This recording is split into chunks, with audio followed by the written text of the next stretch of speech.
Dear students, good morning. तो हम पढ़ने जा रहे हैं 7.2 क्लास 10th मैथमेटिक्स। 7.2 में विभाजन सूत्र हम देखेंगे। विभाजन सूत्र क्या है? जैसे मान लीजिए ये एक बिंदु है और इसका निर्देशांक है x1 y1 कोऑर्डिनेट। एक दूसरा बिंदु है यहाँ पर, इसका निर्देशांक है x2 y2। ओके, ये बिंदु मान लीजिए A है और ये B है। तो इस रेखा को आप देख रहे हैं, इसके बीच में A और B के बीच में एक बिंदु रेखा AB को अंतः विभाजित करेगी। जैसे मान लीजिए बिंदु है P, इसका निर्देशांक x और y, और यह बिंदु P इस रेखा को अंतः विभाजित कर रही है। मतलब A और B के बीच में कहीं है ये जरूरी नहीं है कि बिल्कुल मध्य में हो, कहीं भी हो सकता है। तो अंतः विभाजन हो रहा है। अगर यहाँ पर लेंथ हम देखें, लंबाई AP और BP, इसमें अनुपात क्या है?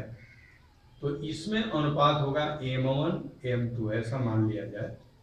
M1 M2 अनुपात होगा। इस अनुपात से मतलब क्या है, थोड़ा आइए हम जाने। जैसे मान लीजिए ये है 4 सेंटीमीटर लंबाई में और ये है 8 सेंटीमीटर लंबाई में। तो इनके बीच अनुपात क्या हो जाएगा? तो अनुपात के चिन्ह लगा देते हैं और किसी एक संख्या से इसको कटाएंगे। जैसे 4 से भी कटेगा, ये भी कटेगा, तो ये हो जाएगा 1 और ये हो जाएगा 2। तो हम ये कहेंगे कि 1 संबंधित 2 के अनुपात में यह बिंदु P रेखा AB को विभाजित कर रहा है। तो यहाँ पर 1 संबंधित 2 का मतलब क्या होगा? जैसे ये जितना लंबाई है ये, ठीक है, ठीक इसका डबल ये है। तो इस लंबाई के ठीक डबल यह लंबाई है, दुगुनी लंबाई है। तो इसको हम कहेंगे 1 संबंधित 2। अगर मान लीजिए कि यह बिंदु बिल्कुल बीच में होता और वहाँ पर अगर हम मेजरमेंट करते, तो मान लीजिए आ गया 6 सेंटीमीटर और 6 सेंटीमीटर, मतलब ये भी 6 आ गया और ये भी 6 आ गया। अगर ये मध्य में हो तो अनुपात क्या होगा? 1 संबंधित 1 अनुपात होगा। तो ये हमने आपको अनुपात के बारे में बतलाया। तो M1 M2 से हम अनुपात निकाल लेते हैं। ये अनुपात में है, अगर सेंटीमीटर में भी हो तो अनुपात हम निकाल सकते हैं। तो विभाजन सूत्र, जैसे ये बिंदु A है x1 y1 और ये बिंदु B है x2 y2, इसके बीच में एक बिंदु P है जो AB को विभाजित कर रही है। तो इस बिंदु P का निर्देशांक है x y। तो ये x बराबर क्या होगा? जैसे 2 बिंदु आपको दे दिए जाएंगे, यहाँ पर कोई संख्या लिखा होगा, यहाँ पर भी कोई संख्या लिखा होगा, और पूछा जाएगा कि इस बिंदु का x क्या होगा, इस बिंदु का y क्या होगा, ये आपसे पूछा जाएगा। तो उसके लिए हमें फार्मूले की आवश्यकता है। उस फार्मूले को हम कहते हैं विभाजन सूत्र, सेक्शन फार्मूला। कैसे याद करेंगे सेक्शन फार्मूला? कल हमने इसको निकाला था। तो आप याद कीजिए M1 plus M2, M1 plus M2 याद कीजिए। इस तरह से M1 प्लस M2 याद करने का मैं तरीका बतला रहा हूं। जब भी विभाजन से संबंधित कोई क्वेश्चन आ जाए, विभाजन से संबंधित जब भी कोई क्वेश्चन आ जाए, तो आप याद कीजिए x is equal to M1 plus M2 और नीचे भी लिखिए M1 प्लस M2। चूंकि x निकालने जा रहे हैं तो यहाँ पर लगा दीजिए x2 और यहाँ लगा दीजिए x1। यही याद करने का सबसे आसान तरीका है। x आप निकाल रहे हैं तो M1 1 तो आ गया है, तो 2 आना चाहिए, तो x2 लिख दीजिए। और यहाँ M2 तो है, 2 तो यूज हो गया है, तो यहाँ पर x1 लिख दीजिए डिफरेंट करके। अगर 1 है तो 2 लिखिए और 2 है तो 1 लिखिए। x हम निकाल रहे हैं तो x यहाँ पर लिखिए। उसी तरह से इसके y का वैल्यू अगर हम निकालना चाहें तो फार्मूला क्या होगा? y इज इक्वल टू, वैसे ही आप लिखिए, आप केवल याद कर लीजिए ऊपर भी M1 प्लस m2 याद कर लीजिए, और नीचे भी m1 प्लस m2। हाँ, नीचे तो m1 प्लस m2 ही रह जाएगा, लेकिन ऊपर y अगर हम निकाल रहे हैं तो y को शामिल करेंगे, x निकाल रहे हैं तो x को शामिल करेंगे, लेकिन ऊपर शामिल करेंगे। तो यहाँ पर m1 है, और क्या निकाल रहे हैं, y का वैल्यू निकालने जा रहे हैं, तो यहाँ पर लिख दीजिए y2 और यहाँ पर लिख दीजिए y1। जैसे 1 है तो 2 वाला आएगा, 2 है तो 1 वाला आएगा। तो इस तरह से ये फार्मूला आपके ब्रेन में हमेशा याद रहता है। ये है याद करने का तरीका। तो इसमें जैसे m1 और m2 आप जो देख रहे हैं वो इस भाग का माप है, x2 यहाँ पर है, x1 यहाँ पर है, और फिर y1 देखा जाए तो y1 यहाँ पर है और y2 यहाँ पर है। आप निकाल क्या रहे हैं, वह बिंदु जो रेखा AB को विभाजित कर रही है, इस बिंदु का आप निकाल रहे हैं निर्देशांक, कोऑर्डिनेट। तो x इस सूत्र से निकलेगा और y इस सूत्र से निकलेगा। आइए अब एक बात हम और कर लेते हैं। जैसे मान लीजिए यह जो बिंदु है बिल्कुल मध्य में होता, एकदम एग्जैक्ट बीच में होता, यानी कि जितना भाग A से P है ठीक उतना ही भाग B से P है। अगर इसकी लंबाई देखें AP तो बिल्कुल बराबर होना चाहिए BP के। तो ये दोनों लंबाइयां बराबर हैं, तो क्लियर है कि यहाँ पर अनुपात क्या हो जाएगा, 1:1, यानी कि m1 का मान भी 1 हो जाए और m2 का मान भी 1 होगा। यहाँ पर संबंध हो जाएगा 1:1। अब जैसे मान लीजिए AP 5 सेंटीमीटर है, ओके, और BP भी 5 सेंटीमीटर है, तो इसमें अनुपात क्या हो जाएगा, 1:1। तो माप में ये कितना है इससे मतलब नहीं है। हाँ, ये क्लियर है कि जितना माप इसका है उतना ही माप इसका भी है। तो यहाँ पर जो अनुपात होगा वह 1:1 होगा। अब जैसे मान लीजिए AP 10 सेंटीमीटर हो और BP भी 10 सेंटीमीटर हो, मान जो भी हो, लेकिन दोनों मान बराबर हैं, तो यहाँ पर अनुपात होगा 1:1, यानी कि 10/10 करेंगे तो 1 आएगा, 5/5 करेंगे तो 1 आएगा। तो अगर मध्य में बिंदु है तो उस स्थिति में m1 क्या हो जाएगा, m1 1 हो जाएगा, तो 1 से इसमें गुणा कर देंगे तो यही होगा। m2 क्या होगा, 1 होगा, 1 से इसमें गुणा करेंगे तो यही हो जाएगा। m1 1 हो जाएगा, ओके, और m2 1 हो जाएगा, ठीक है। तो फार्मूला आपका क्या बना, x2 प्लस x1 कहिए या x1 प्लस x2 कहिए, बात पे कही है। तो थोड़ा सेट करने के लिए हमने यहाँ पे लिख दिया x1 प्लस x2 बटा 2, ये हो जाएगा। ये फार्मूला आपको याद रखना पड़ेगा, आसानी से आप मध्य बिंदु का निर्देशांक ज्ञात कर लेंगे। यहाँ पर भी वही बात है, m1 की जगह 1 हो जाएगा, m2 की जगह 1 हो जाएगा, m1 m2 की जगह पर यहाँ पर क्या हो जाएगा, 1 हो जाएगा अगर मध्य बिंदु है तो 1 यहाँ तो 1 से गुणा करेंगे तो y2 ही होगा, यहाँ पर 1 लिख करके y1 से गुणा करेंगे तो y1 ही होगा। तो यहाँ हम लिख सकते हैं y1 प्लस y2/2, ओके। आप लोग जल्दी एडमिट हो जाइए। तो यहाँ पर जो ये फार्मूला आया है, इसी फार्मूले से हमने बना दिया मध्य बिंदु के निर्देशांक का formula.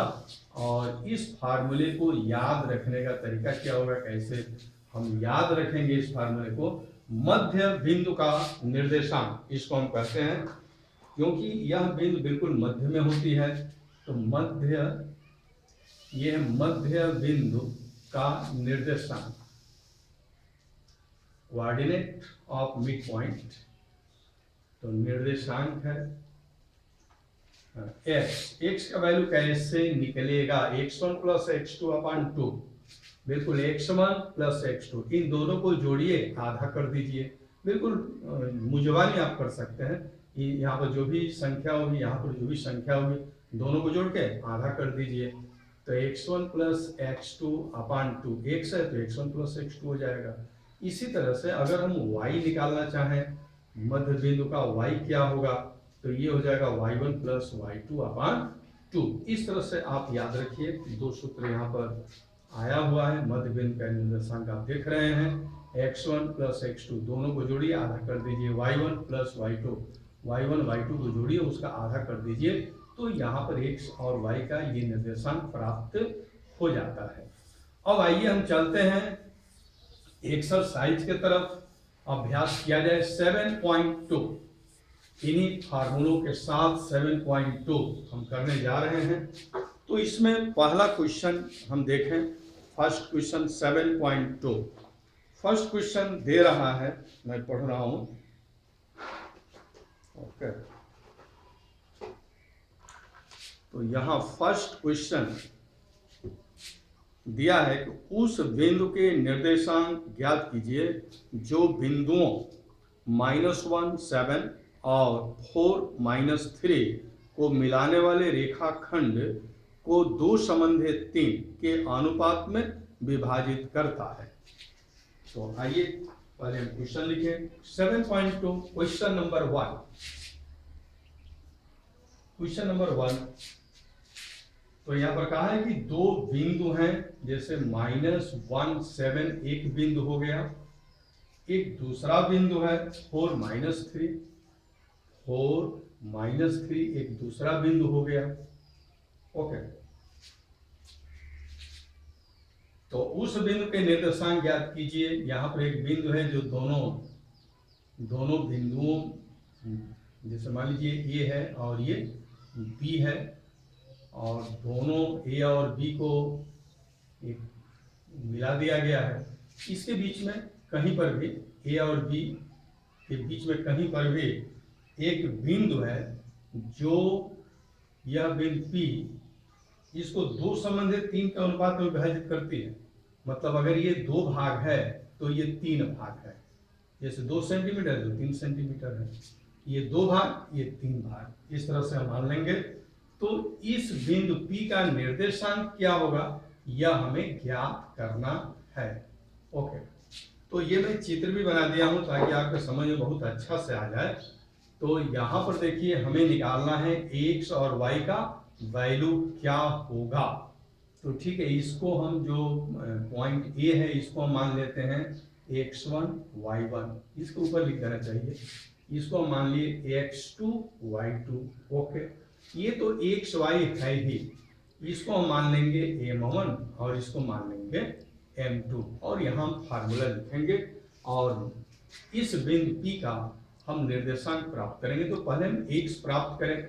x is equal to, formula हमने बताया कैसे आपको याद करना है, m1 प्लस m2, और नीचे भी लिखिए m1 प्लस m2। चूंकि x निकाल रहे हैं तो यहाँ पर x2 सेट कर दीजिए और यहाँ पर x1 सेट कर दीजिए। अब आइए देखा जाए, m1 क्या है, 2 है, इंटू x2, यहाँ चलिए x2 4 है, प्लस m2 देखिए क्या है, 3 है, और x1 यहाँ पर आ जाइए -1 है, तो ब्रैकेट में लिखना चाहिए ताकि कोई गलती ना हो, क्योंकि दोनों का तो गुणा होता है ना, m2 और x1 का गुणा है। तो m2 तो 3 है, यहाँ से हमने लिख दिया, लेकिन x1 हम देखते हैं कि तो -1 दिया है, तो -1 दिया है, इसलिए इसको हम ब्रैकेट में डालेंगे, नहीं तो गलती हो जाएगा। और इसके बाद m1 प्लस m2 हम लिखते हैं, यानी कि 2 प्लस 3, तो ये हो गया 2 प्लस 3, और इसी को हम सॉल्व कर देते हैं। तो ये हो जाएगा 2 चौका 8 ना, 2 4 जा 8, और यहाँ देखिए ये +3 है और ये -1 है और दोनों का गुणा हो रहा है, तो ये हो जाएगा -3। ओके, अब देखिए 2 और 3 को जोड़ देंगे तो ये हो जाएगा 5। तो यहाँ पर अगर देखा जाए तो 8 में से 3 निकलेगा तो ये भी 5 हो जाएगा, तो 5/5 हो गया, इसको कटाएंगे तो 1 हो गया, यानी कि x का वैल्यू यहाँ पर 1 आया है।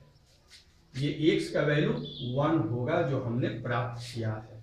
ओके, अब आइए अब हम y निकालें। तो y भी बिल्कुल ऐसे ही हम निकाल देते हैं। यहाँ पर क्या हो जाता है, y हो जाएगा, तो यहाँ पर हम y लिख दिए और यहाँ लिख देंगे y2 क्योंकि 1 तो पहले से है, और यहाँ पर लिख देंगे y1 क्योंकि 2 तो पहले से है।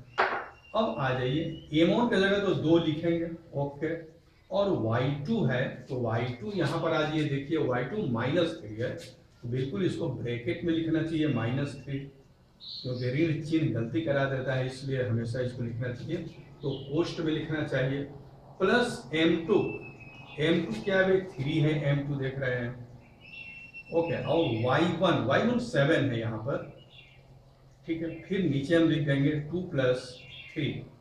अब यहाँ अगर सॉल्व करते हैं 2 और -3, तो ये -6 हो जाएगा, प्लस और 3 7 या 21 हो जाता है, अपान 5। 21 में से आप 6 निकाल देंगे तो ये हो जाएगा 15, 15/5, और इसको कटाएंगे तो 3 हो जाएगा। तो इस तरह से हमने देखा कि y का वैल्यू आ गया 3।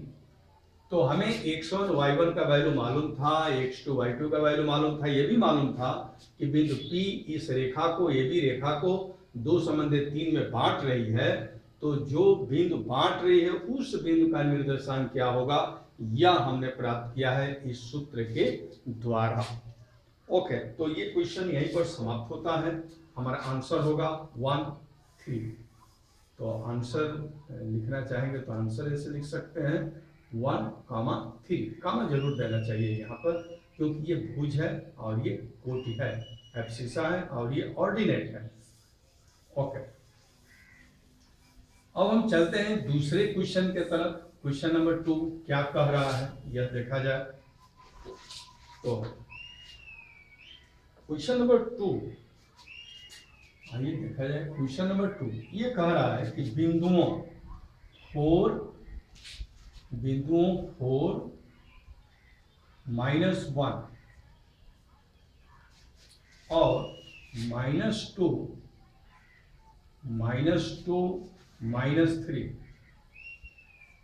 -3 को जोड़ने वाले रेखाखंड, या ये एक बिंदु है और ये भी एक बिंदु है, और दोनों को अगर जोड़ दिया जाए, यहाँ पे एक रेखाखंड है, नाम लिख दीजिए AB, ठीक है, AB नाम हमने रख दिया। को जोड़ने वाले रेखाखंड को समत्रिभाजित, मतलब इस रेखाखंड को 3 भाग में बांटना है और तीनों भाग बराबर होने चाहिए, तब हम कहेंगे समत्रिभाजित। करने वाले बिंदुओं के निर्देशांक ज्ञात कीजिए, यानी कि अब एक बिंदु को डालेंगे तो केवल 2 ही भाग में बांट पाएगी वो बिंदु, लेकिन अब इसके अंदर 2 बिंदु हमको लेने होंगे और इस तरह से लेने होंगे तो वे दोनों बिंदु, जैसे मान लीजिए P है और ये Q है, ये 2 बिंदु हो गए। ओके, तो ये 2 बिंदु जो हम लिए हैं इस रेखाखंड पर, ये दोनों बिंदु इस रेखाखंड को त्रिभाजित कर रही हैं, यानी कि यह भाग जितना होगा लंबा उतना ही भाग ये होगा, उतना ही भाग ये होगा, तीनों की लंबाइयां एक समान होंगी, यानी कि P और Q रेखाखंड AB को 3 बराबर भागों में बांट रहे हैं। तो हमें ज्ञात करना है कि P का निर्देशांक क्या होगा और Q का निर्देशांक क्या होगा, यह हमें पता लगाना है।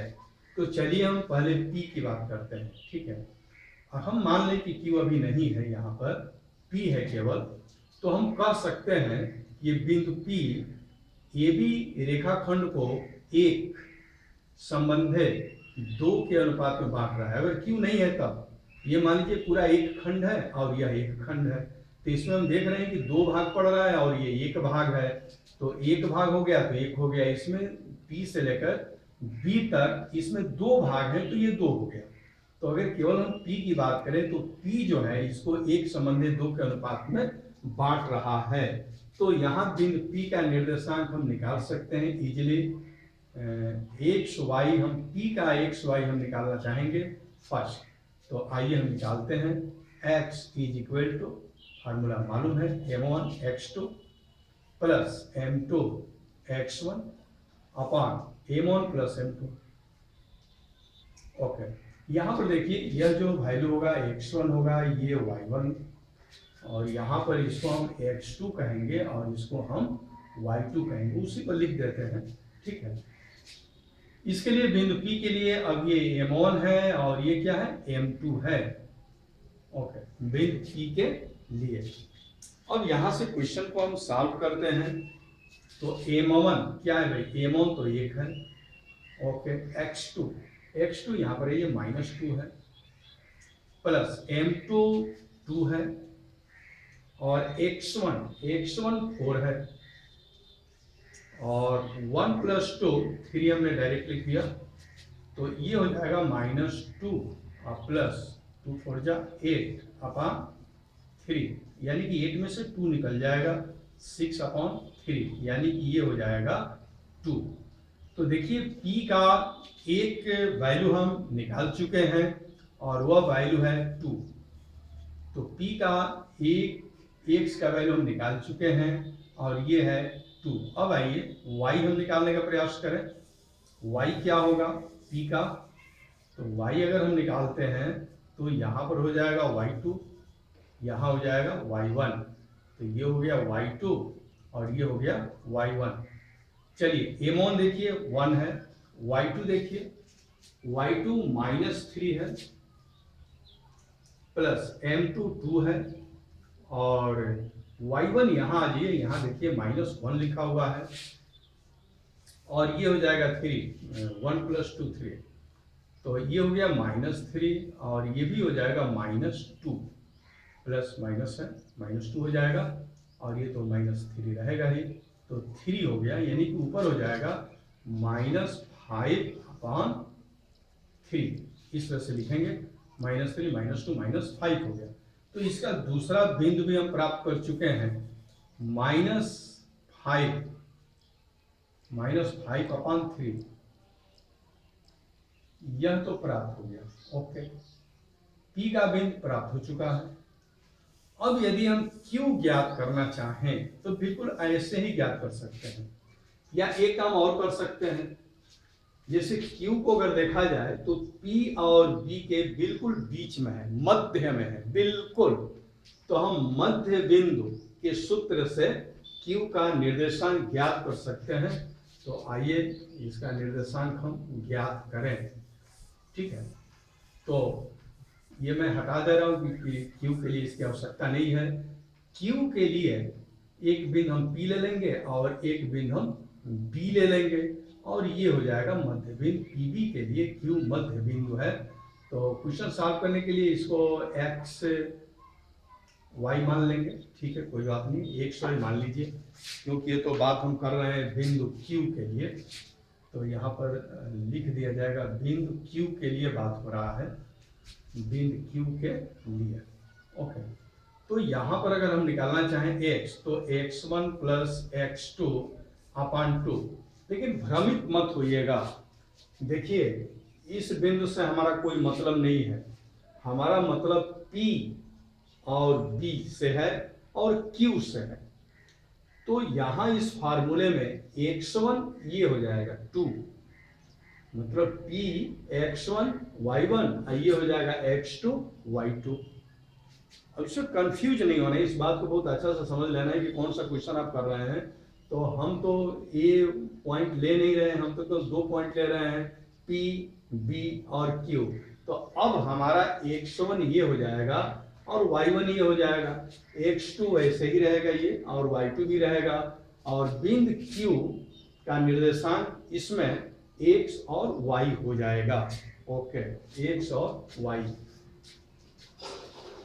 और y होगा, कामा लगा देने से x1 लगता है कि लिखा गया है, xy ऐसे ही, ठीक है। तो x1 + x2/2, तो x1 2 इसके लिए है, और प्लस ये -2 है, तो 2 - 2 दोनों को जोड़ेंगे तो 0 होगा, 0 का आधा करेंगे तो 0 पे होगा, तो ये 0 हो गया। ओके, तो x का वैल्यू यहाँ पर 0 प्राप्त हो रहा है। और ये y अगर हम निकालना चाहें तो y1 + y2/2 होता है, यानी कि हमारा y1 अब ये हो गया और y2 ये है, ठीक है, दोनों को जोड़कर आधा करेंगे तो क्वेश्चन कैसे सॉल्व होगा, देखिए y1 + y2, तो y1 हमारा ये हो गया -5/3, प्लस और फिर y2 हमारा ये हो गया -3 और /2, तब ये वैल्यू y निकल जाएगा Q का y। तो यहाँ पर हम क्या करेंगे, ये -5/3 तो है, ये तो -3 ही हो जाएगा, ठीक ना। तो आप ऐसा कीजिए, 9×5 14 हो जाएगा ना, ऋण 14/3 हो जाएगा ये। हाँ 7/3। ओके ठीक। तो एक बिंदु हो गया 0 और दूसरी बिंदु हो गई ऋण 7/, हो चुका है। तो आज की पढ़ाई यहीं तक। Thank you very much.